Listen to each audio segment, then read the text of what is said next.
Hey, it's Clay Trader, and this will be a video chart on ticker symbol NEWC. We will take a look at the 30-minute time frame. Real quick, what do I mean by 30-minute in case maybe you're new to charts?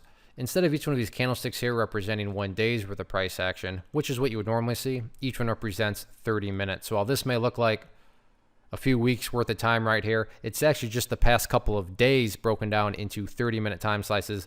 I did this analysis on Friday, so that's where these red and green lines are coming from. Not to state the obvious, but I'll state it anyways. Just an absolutely monster day here again.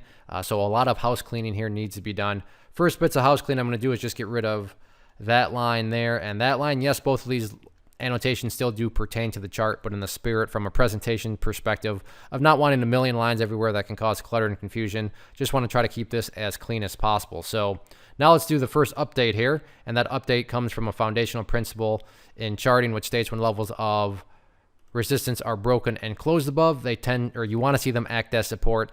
And for those of you that did watch the video from Friday, hopefully you remember me talking about 31.5 cents as resistance, but now again that the price is up above there, that would be kind of that ideal level of support, meaning, hey Clay, what would make this chart look the absolute strongest going forward? If the price can stay up above 0.0315, then that would certainly make the chart look, healthy. When you think about it, if the price were to come down here and bounce around and then head back up, if that's as low as it got, when you look at where that set of lows would be compared to, where basically the previous consolidation period was, which would be way down there, these would be some nice big overall stair steps in the upwards direction, and that's the name of the game. Again, though, if 0.0315 does not hold, I'm not saying that everything's ruined, because at the end of the day, you still have that purple line there, the 50-period simple moving average, which is upsloping very nicely. And as far as I'm concerned, at least in my opinion, as long as the price is up above that purple line, then the bulls are in full control, the bulls are in full health, no questions asked.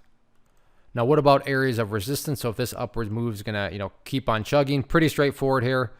I realize the price went a little bit higher than this, but I'm just going to call that level right there at 0.044. So 0.044, current near-term level of resistance, but by no means does the price have to break 0.044 tomorrow or anything like that. At this point, after such a big move, top priority, in my opinion, is just going through a healthy consolidation and, just building a higher base. So it's not like if the price fails to break over 0.044 tomorrow that somehow the chart's ruined or anything like that. Like I said, my opinion, top of the priority list is not breaking resistances. It's simply just going through a healthy consolidation.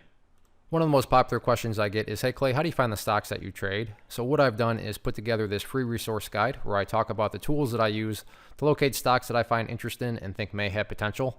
So if that sounds like something that could add value to you as a trader, then by all means, click right there to get access to the guide. The guide itself is very short and to the point, and like I say, it is free. Thanks for watching. Have a good one.